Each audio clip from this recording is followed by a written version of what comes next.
Very good morning, student. First of all, I just want to discuss some point regarding your chapter. Students, in last chapter I have taught you about the Ashoka Empire, Mauryan Empire, about the Loin capital.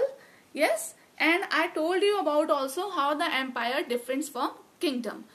We'll start our chapter 8, Ashoka, the emperor who gave up war.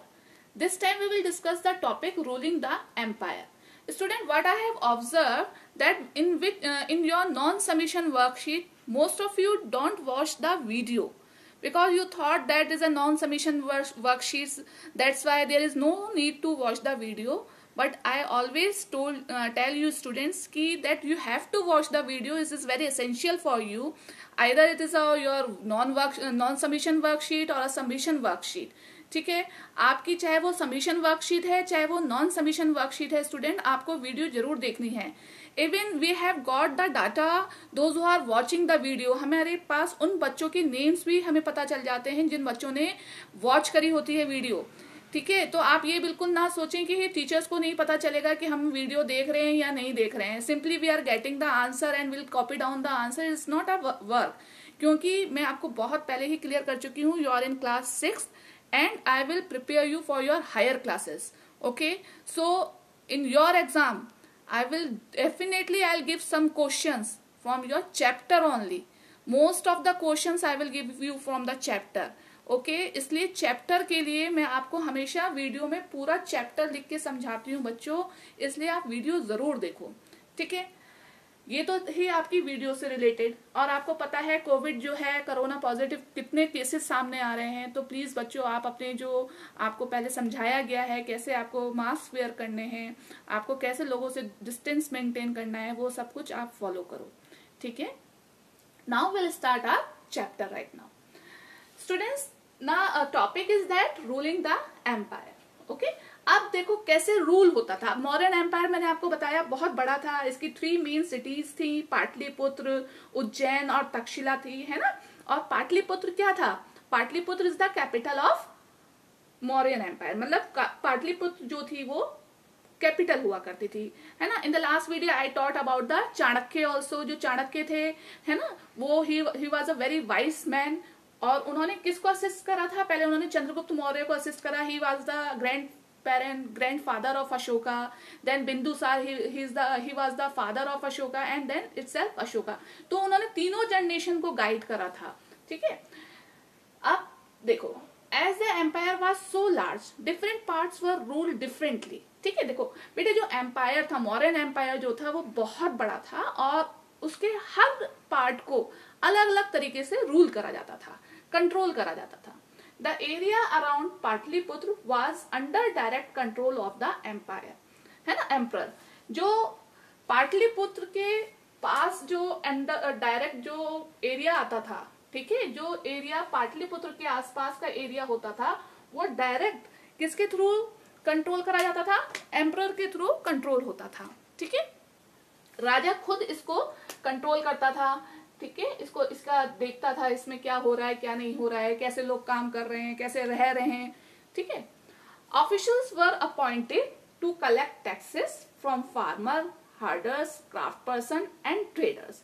देखो, officials means होते हैं अफसर, अधिकारी. ठीक है, तो अफसर appoint करे जाते थे टैक्स को कलेक्ट करने के लिए. अब टैक्स किस से लिया जाता था? तो टैक्स लिया जाता था फार्मर से, हेडर से, क्राफ्ट पर्सन से और, ठीक है, ट्रेडर्स से. मीन्स टू से, देखो अभी हमें हर चीज के लिए टैक्स पे करना पड़ता है ना. तो आज तो हम नेट बैंकिंग भी करते हैं, ऑफिसेस भी होते हैं जहां हम अपने बिल्स जमा कर आते हैं, हर चीज पे हम टैक्स देते हैं. लेकिन उस समय ऐसा नहीं होता था कि हमारे पास नेट की फैसिलिटी हो या हमारे पास कंप्यूटर फैसिलिटीज हो. ठीक है, तो लोगों को, ऑफिशियल्स को अपॉइंट करा जाता था ये टैक्स कलेक्ट करने के लिए. ठीक है, official also punished those who disobeyed the rulers orders. अब जो ऑफिसर थे वो उन लोगों को पनिश भी करते थे, मीन्स उनको पनिशमेंट भी देते थे जो टैक्सेस नहीं जमा करते थे या जो राजाओं के ऑर्डर्स का उल्लंघन करते थे, मीन्स डिसओबे करते थे जो. ठीक है, this officer were given salaries. और देखो इन ऑफिसर्स को सैलरीज दी जाती थी, क्योंकि एक तो आर्मी और एक ये ऑफिसर्स, ये बहुत ही इंपॉर्टेंट रोल प्ले करते थे, क्योंकि ये टैक्सेस कलेक्ट करने का काम करते थे, और टैक्सेस कलेक्ट करने का काम जो था वो थ्रू आउट द ईयर, मतलब पूरे टाइम चलता रहता था। इसलिए राजा को, आर्मी को और अपने ऑफिसर्स को सैलरी देनी पड़ती थी। ठीक है। Messengers went to and fro, देखो ये एक फ्रेज है, went to and fro. Went to, messenger आपको पता है जो खबरी होते हैं, जो आपके मैसेज एक जगह से दूसरी जगह लेके जाते हैं। पहले हमारे पास व्हाट्सएप नहीं था, नेट नहीं था, पोस्टल सर्विसेज नहीं हुआ करती थी, है ना। तो पहले क्या हुआ करता था, लोगों को, कुछ लोगों को अपॉइंट करा जाता था ऐसे मैसेंजर, और ये क्या काम करते थे, ये काम करते थे हमारा मैसेज एक जगह से दूसरी जगह ले जाने का। वेंट टू एंड फ्रो का मीनिंग होता है, ये एक फ्रेज है कि मीन्स एक जगह से चले दूसरी जगह पहुंच गए, दूसरी जगह से चले फिर उसी जगह पहुंच गए। तो मीन्स इधर से उधर जाने और मैसेज देने का काम जो होता था वो मैसेंजर का होता था। एंड स्पाइस, स्पाइस भी बहुत इंपॉर्टेंट रोल प्ले करते थे। स्पाइस मीन्स होते हैं खबरी, जासूस। ठीक है। And spice,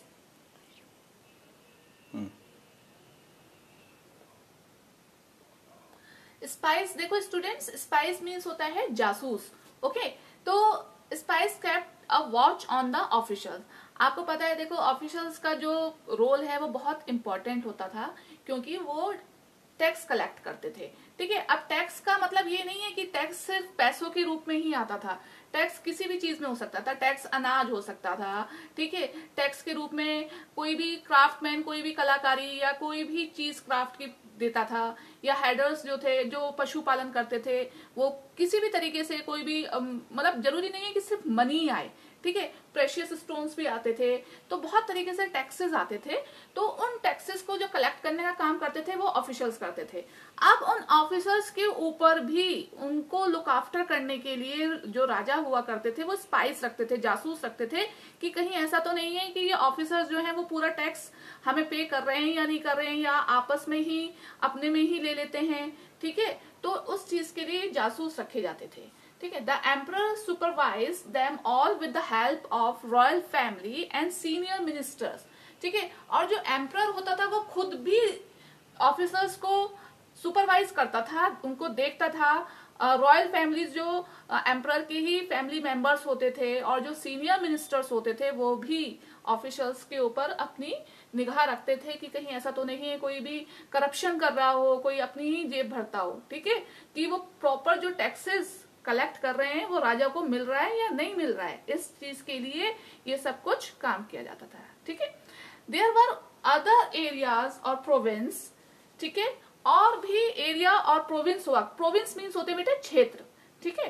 each of these were ruled from a provisional capital such as Taxila और उज्जैन। मैंने आपको बताया था पाटलिपुत्र, तक्षशिला और Ujjain, these are the 3 main cities.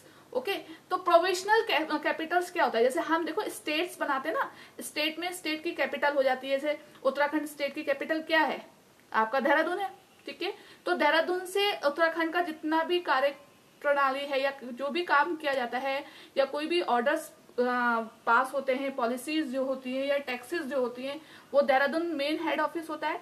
इसी तरीके से वो प्रोविंशियल कैपिटल होती हैं। तो तक्षशिला और उज्जैन जो थी वो प्रोविंशियल कैपिटल थी, जो दूसरे एरियाज को कंट्रोल करती थी। ठीक है।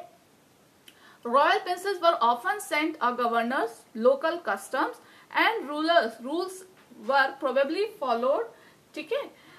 जो रॉयल प्रिंस जो और दूसरे राजकुमार हुआ करते थे, जो उस राजा के फैमिली के जो और राजकुमार मेंबर्स हुआ करते थे, ब्रदर्स हुआ करते थे, वो टाइम टू टाइम गवर्नस करने जाया करते थे, कस्टम्स देखते थे, रूल किया करते थे। मींस प्रॉपर सुपरवाइजेशन होता था। ऐसा नहीं था कि आपने ऑफिसर्स के ऊपर कोई भी काम छोड़ दिया तो उनको कोई भी सुपरवाइज नहीं करे। ठीक है। Mauryas tried to control roads and rivers. जो मौर्यन एम्पायर थे, तो जो मौर्यस थे, जो उन्होंने बेटा बहुत कोशिश करी, उन्होंने बहुत अच्छे से कंट्रोल करा हुआ था किसको, रोड्स और रिवर्स को। ठीक है। Which were important for transport and to collect whatever resources were available as tax and tribute. ठीक है। अब देखो रोड्स जो थी, रोड्स और रिवर क्या था, वो एक बहुत इंपॉर्टेंट वे ऑफ ट्रांसपोर्टेशन था, मीन्स ऑफ ट्रांसपोर्टेशन था। ठीक है। किसके लिए, क्योंकि जो टैक्सेस हुआ करते थे, जो रिसोर्स थे हमारे टैक्सेस के और ट्रिब्यूट के, उनको इकट्ठा करने के लिए अब अलग अलग राज्य थे जहां से टैक्सेस लिया जाता था। तो टैक्स जो लिया जाता था, मैंने आपको बताया था, सिर्फ पैसों के रूप में नहीं होता था कि मनी ऑर्डर आ गया, चेक आ गए, इस तरीके से वो सिस्टम उस समय नहीं था। टैक्स किसी भी रूप में हो सकता था टिम्बर हो, ठीक है, प्रेशियस स्टोन्स हो, आपकी अनाज हो, ठीक है, आपके एनिमल्स हो, एलिफेंट्स हो, हॉर्सेज हो। तो हर राजा किसी मतलब हर जो एरिया था उसके अलग अलग टैक्सेस जो हुआ करते थे, तो किसी भी तरीके से हो सकते थे। ट्रिब्यूट मीन्स होता है बेटा, टैक्स तो हो गया एक, तो जो जबरदस्ती आपको देना ही देना है, ठीक है। टैक्स का हिंदी का मतलब होता है कर। हम आजकल इलेक्ट्रिसिटी का बिल देते ना, टैक्स हो गया। हम आज जो रोड्स यूज कर रहे हैं, देखो कितनी अच्छी हमारी रोड्स बन गई हैं, तो हम उसमें टोल टैक्स पे करते हैं ना गवर्नमेंट को। तो हम आज भी पे करते हैं टैक्सेस, हम उस समय भी पे करते थे, आज से 2500 साल पहले। लेकिन जो फॉर्म है टैक्स पे करने का वो डिफरेंट होता था, ठीक है। तो टैक्स तो हमें पे करना ही पड़ता था उस समय भी, चाहे हम अपने मन से करें या उसको हम जबरदस्ती करें। बट ट्रिब्यूट मीन्स होता है जो आप अपनी इच्छा से किसी चीज को देना चाहते हो, विलिंगली, ठीक है। इसमें आपके साथ कोई जोर जबरदस्ती नहीं होती थी, ठीक है। For example, the Arthashastras tell us that the northwest was important for blankets and the South India for its gold and precious stone. तो देखो, अब जो मौर्यन एम्पायर के अंडर में नॉर्थ वेस्ट का एरिया आता था, तो अर्थशास्त्र में जो चाणक्य ने बुक लिखी थी उसमें अर्थशास्त्र में ये बताया गया है कि जो नॉर्थ वेस्ट है वो किसके लिए इंपॉर्टेंट था? ब्लैंकेट्स। ब्लैंकेट्स मीन्स जानते हो ना, कंबल, गर्म कंबल जो होते हैं जो हम लोग यूज करते हैं, तो वो नॉर्थ वेस्ट जो था वो ब्लैंकेट के लिए फेमस था। और जो साउथ इंडिया है ना, साउथ इंडिया पार्ट था, वो किसके लिए फेमस था? गोल्ड, सोने के लिए, और प्रेशियस स्टोन मीन्स जवाहरात, स्टोन्स, पत्थरों के लिए प्रेशियस, जैसे हीरे हो गए आपके, ठीक है, हीरा हो गया आपका, मोती हो गया, है ना, और आपके पन्ना है, एलमर्ड है, बहुत सारे ऐसे प्रेशियस स्टोन्स हैं जो हमें साउथ इंडिया से आते थे। तो इन सब चीजों को वहां से इतनी दूर दूर के राज्यों से लेकर आने के लिए हमें किस चीज की जरूरत होती थी? रोड की और रिवर्स की। बीच में इतने जंगल पड़ते थे, ठीक है। तो इन रोड्स और रिवर्स पे कंट्रोल करना इसलिए भी जरूरी होता था कि ये जो इतना बड़ा जंगल का एरिया पड़ता था, देखो उस समय बस, ट्रेन या एरोप्लेन तो होते नहीं थे, तो ये सब टैक्सेस और ट्रिब्यूट किससे आती थी? बुलक कार्ट से आती थी, घोड़ा गाड़ी से आती थी, बैलगाड़ी से आती थी। रास्ते में बहुत लंबे महीनों लग जाते थे आने में, तो बहुत सारे जंगल भी पड़ते थे जहाँ चोरी डकैती डैकॉट्स भी होते थे। तो उन सब चीजों को ध्यान में रखते हुए रोड्स और रिवर्स पे बहुत जबरदस्त कंट्रोल किसका था? मौर्यन एम्पायर का था, ठीक है, कि जो भी ट्रिब्यूट्स और टैक्सेस मिल रहे हैं वो कहीं ऐसा ना हो लूटपाट में खत्म हो जाए। There were also the forested region, क्योंकि वहां देखो मैंने आपको समझाया बहुत ज्यादा फॉरेस्ट रीजन मीन्स जंगल का क्षेत्र भी हुआ करता था। People living in these area were more or less independent. ये जंगल में जो लोग आदिवासी लोग रहते थे वो ज्यादा और बहुत कम डिपेंडेंट हुआ करते थे राजा पे, मीन्स ये अपनी लिविंगहुड खुद ही करते थे। But may have been expected to provide elephant, timber, honey and wax to Mauryan officers. इनके ऊपर कोई जोर जबरदस्ती नहीं थी कि इन्हें टैक्स पे करना है, ठीक है। बट हाँ, इन्हें क्या देना पड़ता था? जैसे एलिफेंट्स हो गए, टिम्बर मीन्स लकड़ी हो गई, हनी, शहद, वैक्स, ये सब ये जो था वो मौर्यन एम्पायर को ये दिया करते थे, ठीक है। It is possible that these resources were collected as tribute. अब ये माना जाता है कि ये जो सामान है, ये जो रिसोर्सेज हैं, उसको किस तरीके से माना गया? ट्रिब्यूट। मैंने आपको बताया था ट्रिब्यूट और टैक्सेस में डिफरेंस मैंने आपको बता दिया। ये डिफरेंस हो सकता है, मैं आपके क्वेश्चंस में पूछ सकती हूँ आपके एग्जाम में, ठीक है। What is the difference between the tax and tribute? तो टैक्स क्या है? Tax is the form of anything which we take forcefully, ठीक है। और ट्रिब्यूट क्या होता है? Unlike tax which were collected a regular basis, ठीक है। Tribute was collected as and when it was possible from people who gave a variety of things more or less willingly. Tax तो हमें regular basis पे देना होता है, देखो इसमें यहाँ डिफरेंस क्लियर कर दिया उसने। टैक्स तो हमें रेगुलर बेसिस पे देना होता है, लेकिन ट्रिब्यूट क्या है? हम कभी भी जब किसी की इच्छा हो या उससे उससे पॉसिबल होता है वैरायटी ऑफ थिंग्स, डिफरेंट चीजों को देने का, है ना बेटा। तो देखो जो टैक्सेस हैं वो तो हमें पे करना पड़ता है। जैसे अभी आप प्रेजेंट एग्जाम्पल लो अपना, हम हाउस टैक्स पे करते हैं, रोड टैक्स पे करते हैं, इलेक्ट्रिसिटी बिल पे करते हैं। तो ये हम टैक्सेस पे कर रहे हैं क्योंकि ये सर्विसेज हम अवेल कर रहे हैं। तो ये टैक्सेस तो हमें गवर्नमेंट को देने ही है। गवर्नमेंट मीन्स अब उस समय का राजा समझ लो, ठीक है, एम्परर समझ लो। अगर हम इस टैक्सेस को पे नहीं करते तो क्या होता है, हमारे ऊपर पेनल्टी लग जाती है। अगर हम अपना इलेक्ट्रिसिटी बिल पे नहीं करेंगे तो क्या होगा, हमारी इलेक्ट्रिसिटी कट हो जाएगी। तो this is a punishment like that, ठीक है। तो वो पुराने जमाने में भी ऐसा होता था। अब ट्रिब्यूट मीन्स हो गया हमें अपने मन से, अपनी मर्जी से खुश होकर हम कोई भी चीज जो हम अपने राजा को या अपनी गवर्नमेंट को देते हैं, that is called a tribute. अब सपोज देखो, अब कोरोना जो पीरियड चल रहा था तो कितने सारे लोगों ने पीएम फंड में मनी दिया, है ना। तो पीएम मोदी ने तो नहीं मांगा था, बट हमारी अपनी इच्छा थी। किसी की विलिंग थी कि 500 दे सकता हूं तो 500 दिया, किसी ने लैक्स दिए, किसी ने करोड़ दिए, किसी ने फूड बंटवाया गरीब लोगों के लिए। तो दिस इज अ ट्रिब्यूट, ये ट्रिब्यूट हो गया, ठीक है। ये टैक्स नहीं है। टैक्स तो हमें जबरदस्ती पे करना पड़ता है, और ट्रिब्यूट हम अपनी विलिंग से, मीन इच्छा से पे करते हैं, जो हमें देना है, ठीक है। अच्छा student, here this is a one topic here in your book, the emperor and the capital. Okay, in this topic it is the we discuss about the Megasthenes. ये मैंने आपको वर्कशीट में कॉम्प्रीहेंशन की उस पे दिया है, and I have given some question related to this passage, so you will read it very carefully and give it to me in your answers. Okay, आप इसको अच्छे से रीड करोगे और इसके आंसर्स आप मुझे वर्कशीट में लिख के दोगे, and I will check definitely. Okay तो ये बहुत इजी सा है, और मैंने इसको एज ए कॉम्प्रिहेंशन आपको बुक में दे दिया है। इसमें इन्होंने मौर्यन सिटी पाटलिपुत्र को डिस्क्राइब करा है थ्रू मेगास्थनीज, ठीक है। तो ये आप अपना रीड कर लेना। Now will continue about here Ashoka a unique ruler, ठीक है। अब एक छोटा सा पैसेज हम अशोका के बारे में रीड करेंगे, ठीक है। The most famous Mauryan ruler was Ashoka. Ashoka जो थे वो बहुत फेमस रूलर रहे, किसके, मौर्यन एम्पायर के। He was the first ruler who tried to take his message to the people through inscription. देखो बेटा, एक चीज मैं आपको बहुत क्लियर बताती हूँ। पहले का टाइम, आज से 2500 साल पहले हमारे पास कोई रिकॉर्ड नहीं होता था लिखने का, पेपर का इन्वेंशन भी नहीं हुआ था, ठीक है। तो अशोका जो थे वो फर्स्ट एक ऐसे रूलर थे जिन्होंने अपने मैसेजेस अपने लोगों तक पहुंचाने के लिए किस पे लिखवाए, पिलर्स पे लिखवाए, स्टोन्स पे लिखवाए, ठीक है, जिससे कि लोग उसको पढ़ सकें, देख सकें और याद रख सकें और उनको फॉलो कर सकें। उन्होंने अपनी टीचिंग्स, अपनी प्रीचिंग्स जो थी वो एज ए रिटन रिकॉर्ड जो था वो इंस्क्रिप्शन के थ्रू लोगों को पहुंचाया, मैसेज पहुंचाया, ठीक है। Most of Ashoka's inscriptions in Prakrit and were written in Brahmi script. देखो स्टूडेंट, प्राकृत क्या है? Prakrit is a local language, okay. उस समय की लोकल रीजनल लैंग्वेज क्या थी? प्राकृत।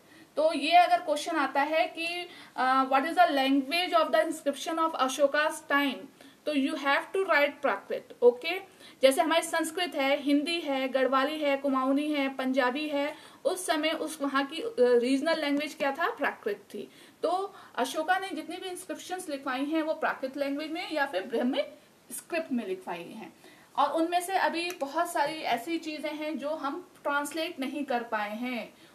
इस लैंग्वेज का, इस स्क्रिप्ट का अभी ट्रांसलेशन चल रहा है, ठीक है, और वो ट्रांसलेट अभी नहीं हो पाई है। लेकिन उस टाइम पे लोग जो थे वो इस लैंग्वेज को बहुत अच्छे से समझते थे, ठीक है। तो अपनी रीजनल लैंग्वेज में लिखवाने का उनका मेन जो पर्पस था वो ये था कि वो ज्यादा से ज्यादा जो अपनी टीचिंग है या अपना मैसेज जो है वो अपनी जनता को, अपनी पब्लिक को, अपने लोगों को वो इजीली पहुंचा सकें, और एक रिटन रिकॉर्ड जो है वो उनके पास रहे, ठीक है। तो इस तरीके से अशोका जो थे वो बहुत यूनिक रूलर थे, और उनके बारे में हम नेक्स्ट वीडियो में भी रीड करेंगे। Student, this chapter is very important, class 6। आपको मैं बार बार कह रही हूँ, आप बिल्कुल इस डाउट में मत रहना कि आपकी नॉन सबमिशन वर्कशीट है या सबमिशन वर्कशीट है तो हम करें या ना करें। आपको वीडियो वॉच करनी है, आपको सीरियसली पढ़ाई करनी है, ठीक है। तुम मेरे साथ क्लास 5th में भी पढ़े हो, and so many time made you understand students की क्लास 6th और class 1st both are the turning points of the life, okay, in your studies. तो इसको बिल्कुल सीरियसली लो, हर सब्जेक्ट को सीरियसली पढ़ाई करो, अच्छे से बुक्स देखो। बुक्स जिन्होंने नहीं खरीदी है वो प्लीज अभी परचेज कर लो। NCERT books are not so very costly. Okay, आप अपने फ्रेंड से भी बोरो कर सकते हो, बड़े ब्रदर सिस्टर से भी बोरो कर सकते हो एनसीईआरटी बुक्स। ठीक है, ठीक है। और आपके आगे आने वाले सारे कॉम्पिटिशन्स में ये बुक्स आएंगी, और आपकी 6th 7th 8th जो ये 3 क्लासेस हैं उन्हीं के बेसिस पे आपके और आगे के कॉम्पिटिशन्स आते हैं। तो please take it your studies very seriously students. Okay, चलो ठीक है। और कोई भी क्वेरी होती है, you will send your queries in your WhatsApp group. ठीक है students, have a nice day, good day.